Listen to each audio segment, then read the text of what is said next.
Assigning tasks to unit members. Supervising a single company. A fire company is a basic tactical unit for emergency operations, with the officer in the role of a working supervisor. Figure 3-8, page 86. When the company is assigned to advance an attack line into a structure, the fire officer is alongside the crew members, directing and leading them, as well as continually evaluating the environment for hazards such as backdraft, flashover, or structural collapse. The officer's personal and physical involvement in fire suppression activities should never override his or her supervisory duties. In addition to leading and participating in company-level operations, the fire officer constantly evaluates their effectiveness. Is the fire stream making progress or losing ground against the fire? What is the impact of horizontal and vertical ventilation? Is it up to the fire officer to identify? It is up to the fire officer to identify and mitigate fire ground problems. For example, if the fire attack appears to have stalled, the officer determines if an additional or larger line is needed or if the attack should be made from a different direction. The fire officer should use sound organizational management principles. By ensuring that each person has only one supervisor, utilizing a unity of command eliminates the confusion that can result when a person receives orders from multiple supervisors. Unity of command also reduces delays in solving problems, as well as the potential for life and property losses. In most situations, one person can effectively supervise only 3 to 7 people or resources. The actual span of control should depend on the complexity of the incident and the nature of the work being performed. Using division of labor, the specific assignment of a task to an individual makes that person responsible for completing the task and prevents duplication of job assignments. Discipline encompasses behavioral requirements such as always following orders from superior officers and performing up to expectations. The fire officer relays relevant information to the branch, group, or incident commander. At a structure fire, this responsibility would include informing command when the company's assignment is completed or when the task is delayed or cannot be accomplished.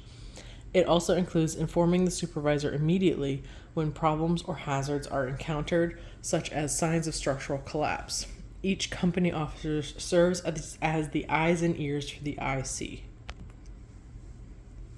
Closeness of supervision. The inherent risks associated with emergency operations demand close supervision at all times. Firefighters who are assigned specific tasks, such as forcing open a door, often concentrate on the task and ignore everything else. The fire officer's role is to review the entire area of responsibility, monitor progress, coordinate with other companies, and look out for hazards. The level of supervision should be balanced with the experience of the company members and the nature of the assignment. An inexperienced crew performing a high-risk task requires more direct supervision than an experienced crew performing a more routine task. The location of the task also affects the level of supervision. A crew that is advancing a 2.5-inch attack line inside a large warehouse will require much closer supervision than a crew operating a master stream device 15 feet away from the same burning warehouse. The company officer must know where the crew members are located and what they are doing. When performing a task in a high-risk situation, such as immediately dangerous to life or health (IDLH) environment, or below-grade rescue, the fire officer needs to see and directly communicate with all of the members. Standardized actions. Emergency incident operations must be conducted in a structured and consistent manner. This goal is accomplished by placing a strong emphasis on SOPs. SOPs provide a framework to allow activities to be efficiently completed through the efforts of everyone involved in the event. Just like a football team playbook, SOPs explain the standard approach that should be followed in a particular situation. Standardized approaches are especially helpful in volunteer organizations.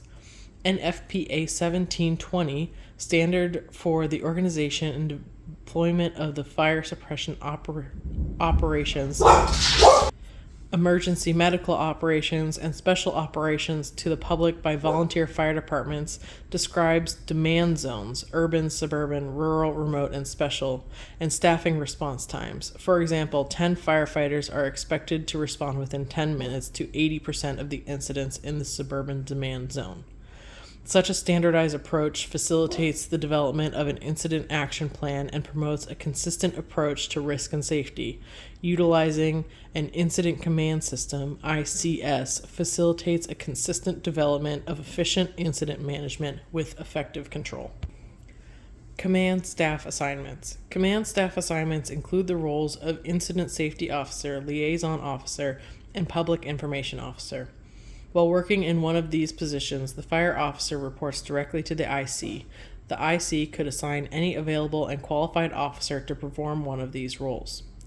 The incident safety officer is responsible for overseeing the incident from a safety perspective, keeping the IC informed of safety concerns, and taking preventative action when an immediate hazard is identified. When assigned as liaison officer, the fire officer functions as the link between the IC and representatives from various agencies. At a hazardous materials incident, such representatives could include the property owner or a chemical manufacturer. When operating as the public information officer, PIO, the fire officer is responsible for gathering information to be released to the general public, developing news releases, and giving interviews or press conferences. The PIO acts as the spokesperson for the IC. Assigning tasks during emergency incidents. Emergency scene leadership. A fire officer always has direct leadership responsibility for the company that he or she is commanding.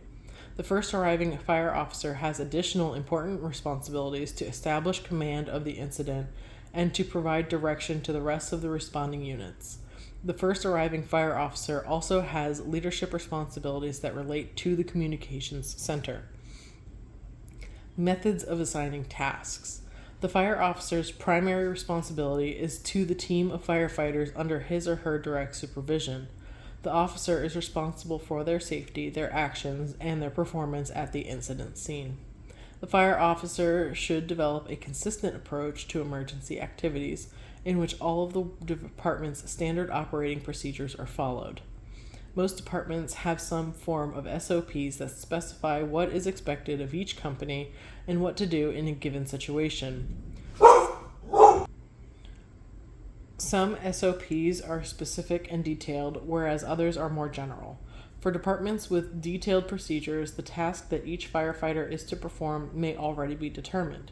The SOPs may indicate which tools the firefighter is to carry based on whether the company includes 3 or 4 members.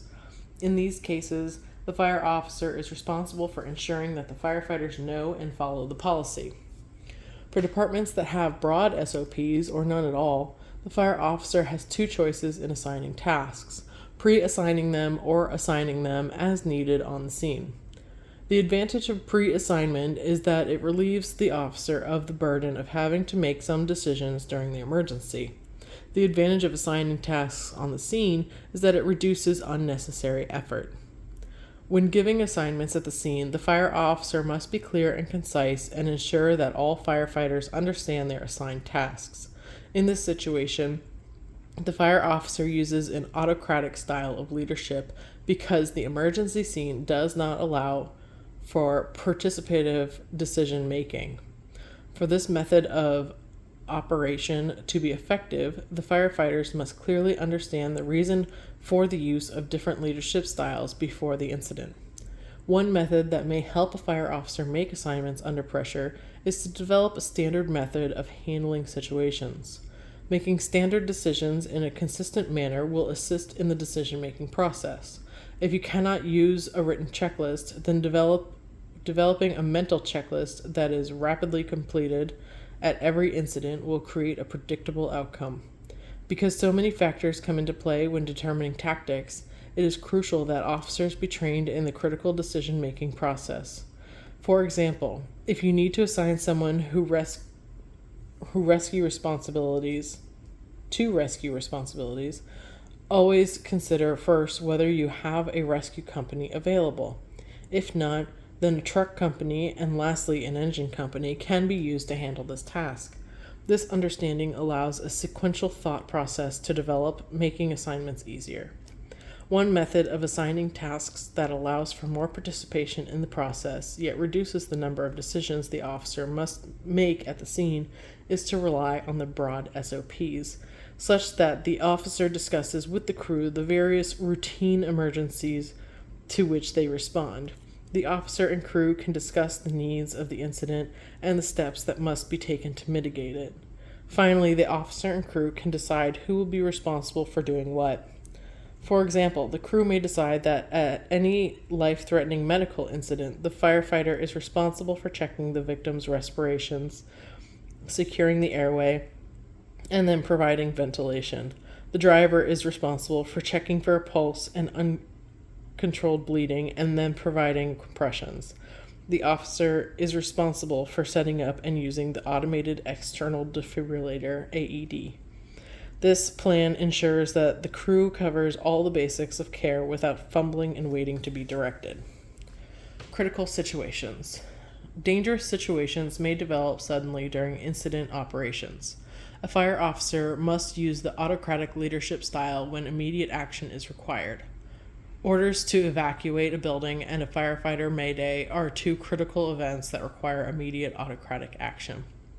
When command issues an evacuation order, all members of the fire company should immediately leave the fire building. Evacuation may mean that the company leaves a fire hose in the building and the firefighters quickly exit the building. The fire officer is responsible for accounting for the firefighters under his or her supervision. The fire officer provides a head count to the group command officer or the IC.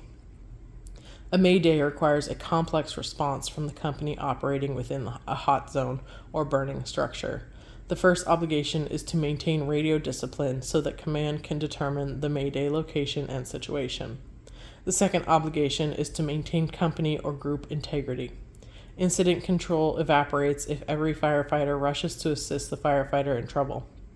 The fire officer needs to maintain company integrity to facilitate the mayday rescue and continue to fight the fire or control the hazard. Changes in assignment come from the group IC. The fire officer may directly encounter a dangerous situation such as a collapsing building, an active shooter, or a careening vehicle. In such case, the officer must take immediate, clear, and autocratic command to protect the firefighters under his or her supervision by removing them from the danger area. Then the fire officer needs to inform command.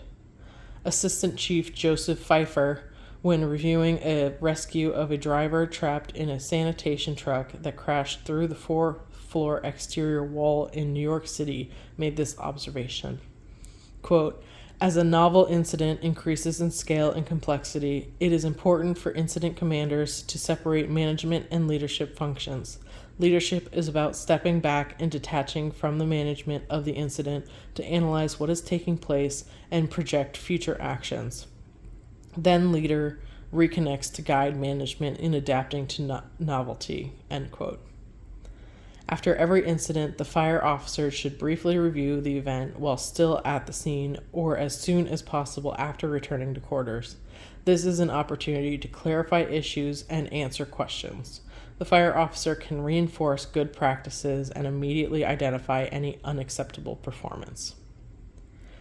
Assigning tasks during non-emergency incidents. Most fire officer supervision is directed toward accomplishing routine organizational goals and objectives in non-emergency conditions. This includes being well prepared to perform in emergency situations. The fire officer accomplishes most of these goals and objectives through the efforts of firefighters. The role of the officer involves influencing, operating, and improving to ensure that those efforts achieve the desired results. 50 years ago, fire officers used an autocratic style of leadership in both emergency and non-emergency duties. The officer decided what was to be done and who was to do it, and the firefighters responded without question. Today, the workforce is very different. Employees demand to be included in the decision-making process. Consequently, effective fire officers provide a more participative form of leadership in routine activities. Although the fire officer is commonly given specific assignments that the company must complete, much discretion may apply regarding when, how, and by whom activities are carried out. Some officers sit down with their crews at the start of the shift and cover the assignments, if any, that the administrative fire officer has indicated need to be complete for the day. The officer may also outline the status of other duties that will need to be completed over the long term, but do not need to be undertaken immediately. An open question is then addressed to the crew regarding what they think should be done, including any areas that they believe should be addressed. Depending on the outcome of the discussion, the officer decides or has the group decide on the plan for the day to accomplish the activities. Some tasks must be completed every day. In most departments, station cleaning is performed daily, making a trip to the grocery store is required, and equipment must be checked. The fire officer may decide that these duties are easiest to accomplish if they are assigned in advance. Typically, in conjunction with the crew, a determination is made about which duties will be completed every day based on the work position of the individual. The driver is usually assigned to check all equipment and clean the apparatus bay.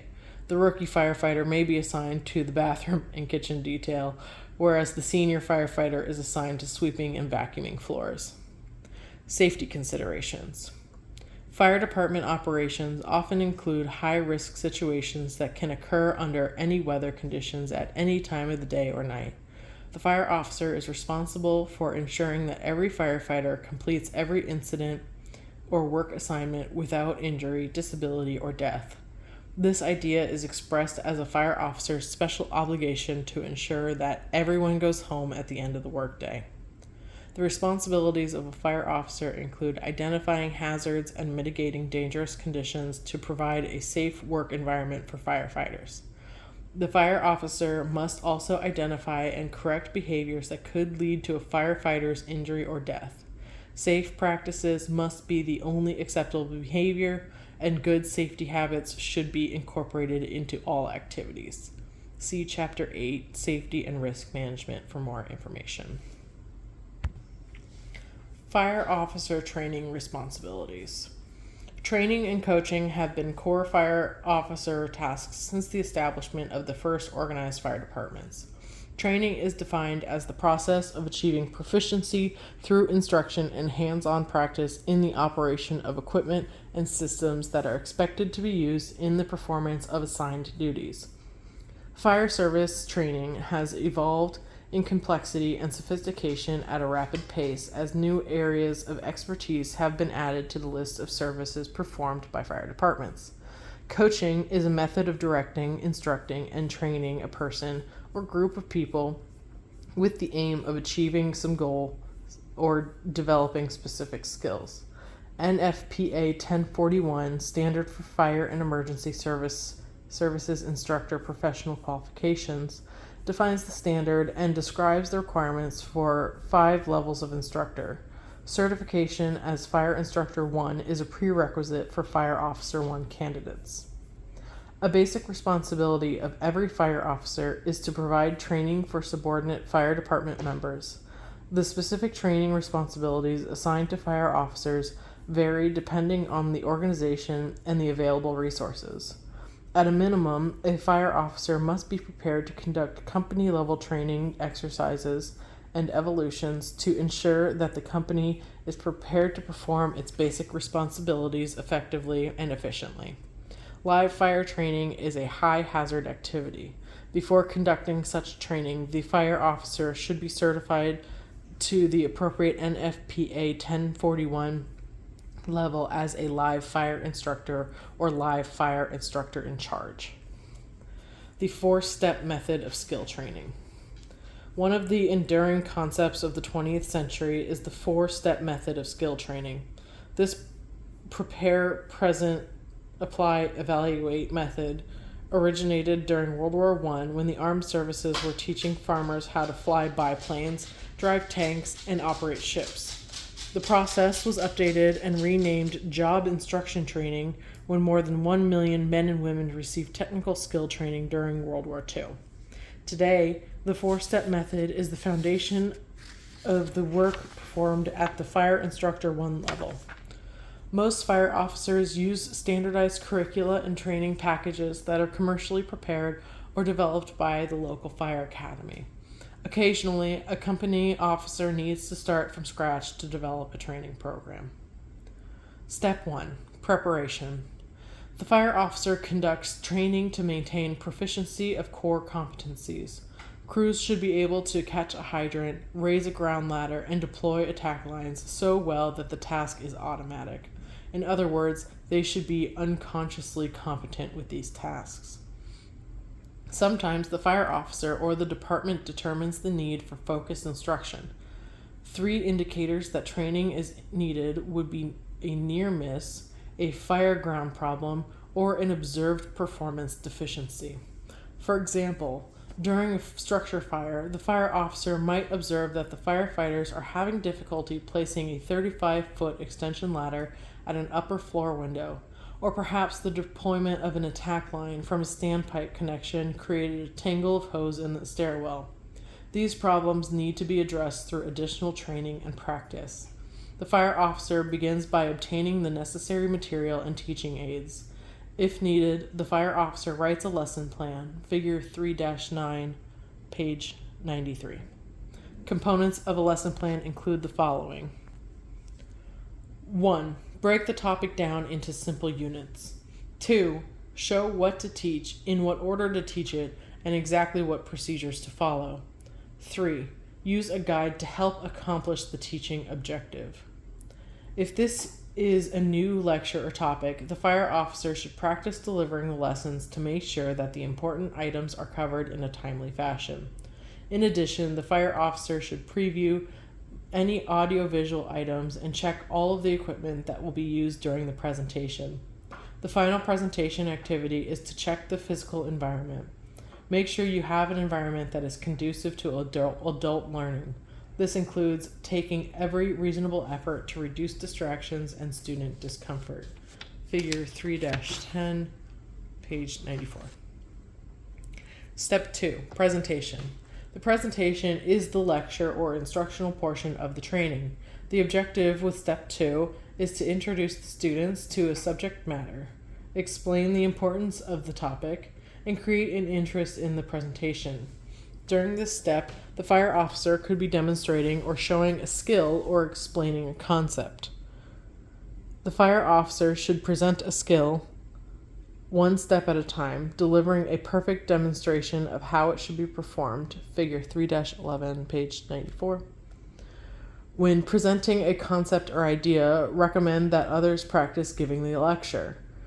The objective of a lecture is to provide knowledge and develop understanding so that the firefighter will be able to perform the skills properly. The overall goal is to increase fire company efficiency. During a lecture, use simple but appropriate language. Begin with simple concepts and move progressively to more complex information, relating the new material to old ideas. Lecture only on what is important at this time to achieve the teaching objective, and do not teach alternative methods. Teach in positive terms and avoid telling the firefighter what not to do. A lesson plan allows the fire officer to stay on topic and emphasizes the important points to be addressed.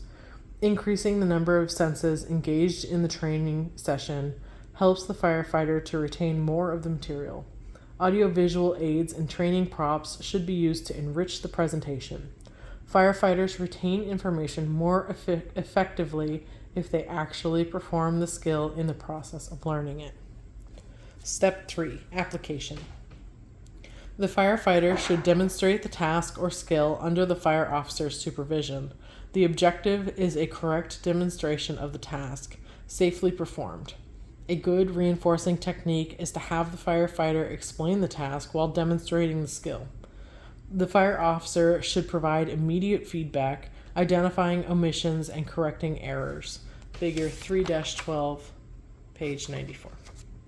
Success is achieved when the student can perform the task safely without input from the supervisor. Step 4. Evaluation. At the end of the lesson or program, there should be an evaluation of the student's progress.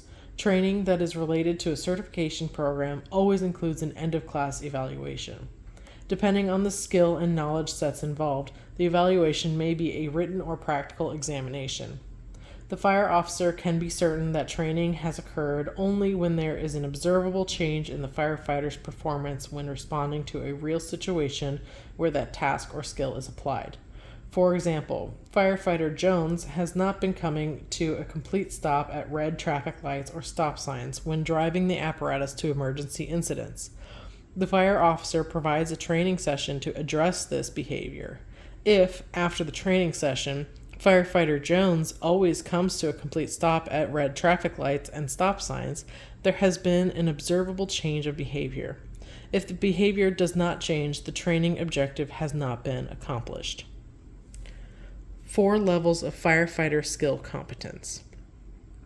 Noel Birch developed a practical description of how people learn a new skill while working for Gordon Training International. It was partially based on the dynamics of life skills coaching. The 4 levels of the understanding of a skill: unconscious incompetence, conscious incompetence, conscious competence, and unconscious incompetence are described next. Unconscious incompetence. The firefighter does not know what he or she does not know. These are firefighters who fail in evolution or skill performance for one or more of the following reasons: exceeded time limit, missed a critical step in the procedure, created a safety hazard, unable to perform the task. The firefighter is incompetent in this evolution or skill performance. They require remedial training and practice and a mandatory reevaluation. Conscious incompetence. The firefighter knows what he or she does not know. Learning starts at this level when there is a sudden awareness of how poorly the evolution or skill is performed. These are firefighters that completed the evolution or skill performance on a first attempt and may meet the minimum requirements from the recruit training. The following statements are true for firefighters at this level. There will be improved performance with additional practice. Delivery of the evolution or skill may require supervision in the field to assure adequate performance. The firefighter takes all appropriate safety precautions. The firefighter is capable to perform the task on the training ground but needs oversight to assure an adequate and complete delivery of the evolution or skill set on the fire ground. Conscious competence. The firefighter knows how to perform the evolution or skill performance the correct and complete way. The following statements are true for firefighters at this level. The evolution or skill performance is completed well within the time requirements. The evolution or skill can be performed on the fire ground without supervision. The firefighter makes no serious or critical errors. The firefighter observes and performs all appropriate safety practices. This is an experienced firefighter who has performed enough repetitions and sets of the evolution to be a competent on the fire ground. The terms sets and reps come from physical training practice. A rep, repetition, is one complete motion of an exercise. A set is a group of consecutive repetitions. For example, I did 2 sets of 10 reps on the chest press. This means that you did 10 consecutive chest presses, rested, and then did another 10 chest presses. Unconscious competence. The firefighter is experienced with this evolution or skill performance to the point that the activity appears natural and easy. These are the senior firefighters who are the pillar of that fire company, who are admired and closely observed. The following statements are true for firefighters at this level. Evolutions or skill sets are error-free, and the firefighter can easily adapt to any problem or barrier to completing the task. evolutions or skill sets are accomplished in the least amount of time. The firefighter could supervise others doing the same evolution or skill performance and identify errors or suggest improvements.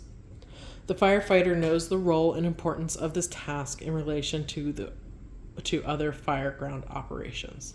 This is the performance result from a competent and confident firefighter. Mentoring.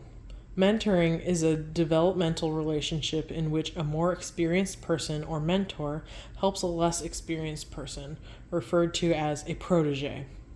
The unique organization of fire departments, where company officers function as working supervisors within a high-hazard environment, makes mentoring easy. Mentoring is a one-on-one process in which the more experienced person provides a deliberate learning environment through instruction, coaching, providing experiences, modeling, and advising. Mentoring may be provided through feedback while picking up after an emergency incident. Failures as well as successes make up the mentoring experience. The mentoring process extends beyond a particular fire company assignment and rank, usually lasting for a long period of time. Boston Fire Commissioner Leo Stapleton described how he would still get feedback from a senior firefighter decades after Stapleton was his rookie. The following qualities make for an effective mentor: a desire to help, current knowledge, effective coaching, counseling, facilitating, and networking skills. Provide new or revised skill sets. On occasion, the fire officer is required to provide the initial training for a new or revised skill set. This is often related to a new device that has been acquired, such as a new type of breathing apparatus or a thermal imaging device. The firefighters need to become familiar with the new equipment and proficient in its use. In the case of a thermal imaging device, the firefighters have to learn how it works and how to maintain it, as well as how to incorporate its use into fireground operations. This type of training could also be required to introduce a change in standard operating procedures. Sometimes procedures are changed or additional training is mandated in response to a near-miss accident.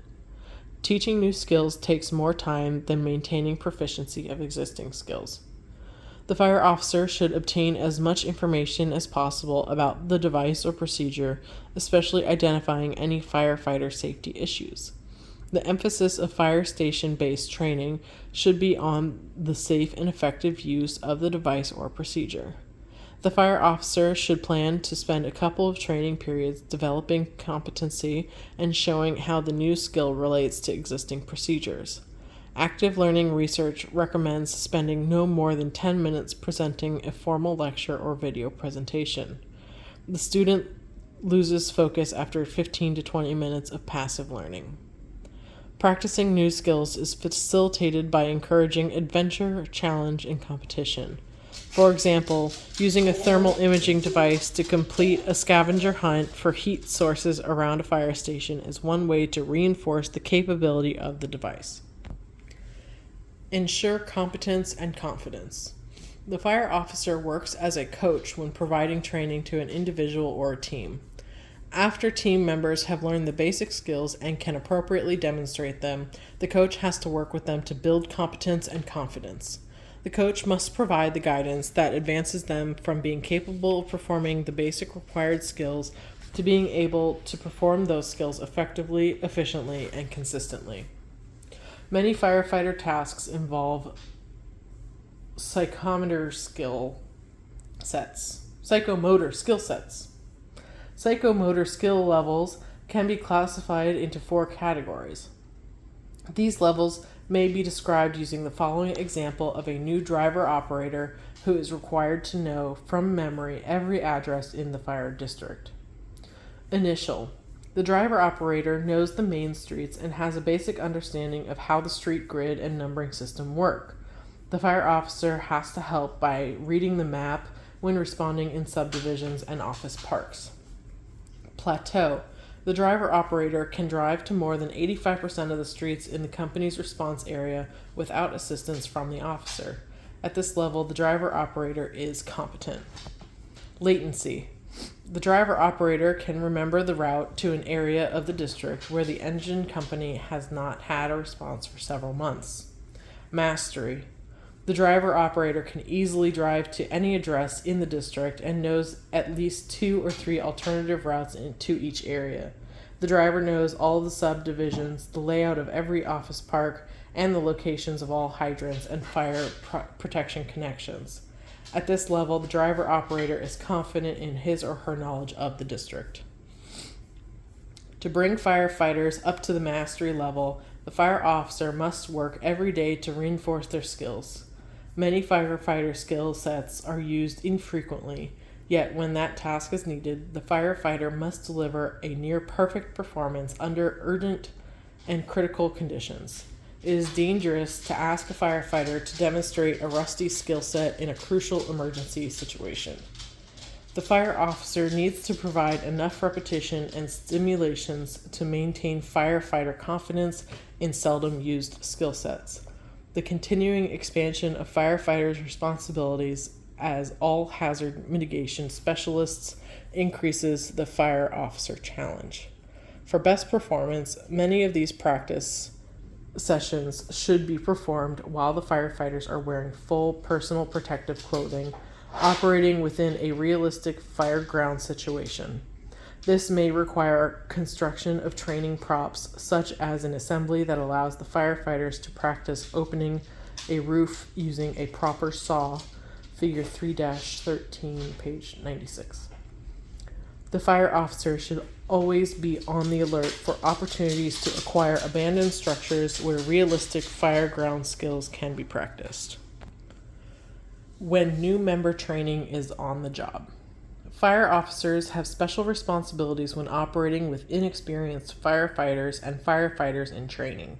At the very first meeting with the new firefighter trainee, the fire officer should explain the procedures in the fire station when the company receives an alarm, assign a senior firefighter to function as a mentor, and describe any restrictions that are placed on firefighters in training. Many departments require that a new member obtain NFPA Firefighter 1 certification before responding in the field. Skills that must be learned immediately. Federal regulations mandate that 4 topics are covered as part of any emergency service training program. Blood-borne pathogens. Even suppression-only firefighters are at risk of being exposed to blood and other bodily fluids. The Occupational Safety and Health Administration, OSHA, has issued Regulation 29 CFR 1910.1030, blood-borne pathogens, which requires all firefighters to be trained regarding the department's exposure control plan, the personal protective equipment used by the firefighter, and the reporting requirements if an exposure occurs. Usually this training takes about 4 hours. Hazardous materials awareness and operations. Every public safety member is required to have training at the hazardous materials awareness and operations level. OSHA Regulation 29 CFR 1910.20, Hazardous Waste Operations and Emergency Response, HAZWOPER, training, describes these requirements. At the awareness level, first responders are able to recognize a potential hazardous material emergency, isolate the area, and call for assistance. At the operations level, first responders are able to recognize a potential hazardous materials incident, isolate and deny entry to other responders and the public, evacuate persons in danger, and take defensive actions such as shutting off valves and protecting drains without having contact with the product. SCBA fit testing. Training regarding OSHA Regulation 29 CFR 1910.134, respiratory protection, requires that anyone who uses respiratory protection during job tasks be provided with appropriate training, be fit tested for a mask, and be subject to health monitoring program. This is usually covered in the Firefighter 1 training program. National Incident Management System. Homeland Security Presidential Directive 5, HSPD-5, Managing of domestic incidents requires incident management training. The NIMS provides a consistent framework that operates at all jurisdictional levels regardless of the cause, size, or complexity of the incident. NIMS creates an all-hazard template for firefighters to operate within a multiple jurisdiction domestic incident within the Federal National Response Plan. In addition to the federally required training, the fire department needs to provide emergency scene awareness training to reduce the risk that a probationary firefighter will be injured at the emergency scene. This training would include such items as how to avoid being struck by a car when operating on an interstate highway. The fire officer should spell out the expected behavior of the trainee when operating at emergencies. This effort may include assigning the trainee to shadow or work with a senior firefighter on the team.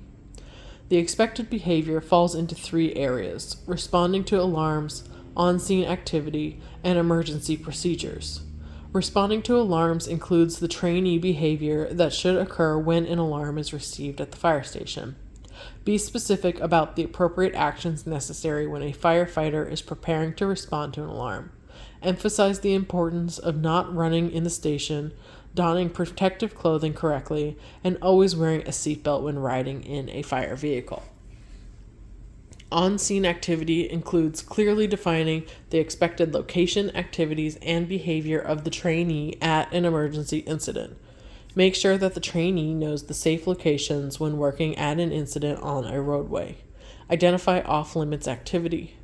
The fire officer should know all the restrictions that apply to each individual and ensure that the trainee is equally aware of those limitations. A trainee who has not completed the SCBA training and fit testing must not wear breathing apparatus or enter an IDLH environment. If the trainee is a teenager, additional restrictions might apply. Allowing a 15-year-old to operate inside a burning building is prohibited in many jurisdictions.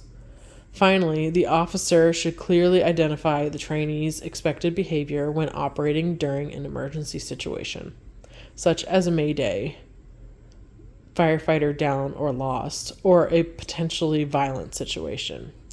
The fire officer should ensure that the trainee will be in a safe location and stay out of the way until the emergency situation is controlled. Skills necessary for staying alive.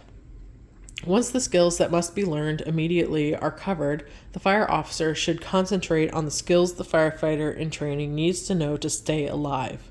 Most states and commonwealths require the trainee to pass a knowledge exam and skills test for firefighter 1 before engaging in interior structural firefighting. Some communities start with the trainee being limited to outside-only activities at fire scenes. Examples of skills and topics that should be taught first in a training program include the following: fire ground tasks that emphasize teamwork and require mastering the location of all the equipment on the apparatus, supply line evolutions, ropes and knots, laddering the fire building, lights, fan, and power deployment. Motor vehicle crashes and medical emergencies, cardiopulmonary resuscitation, CPR, and AED training, outside circle activities on a crash extrication, helicopter landing zone procedure, and assisting the paramedics on a medical emergency. The trainee should have received enough training and demonstrated adequate stay-alive skills to begin responding to emergencies.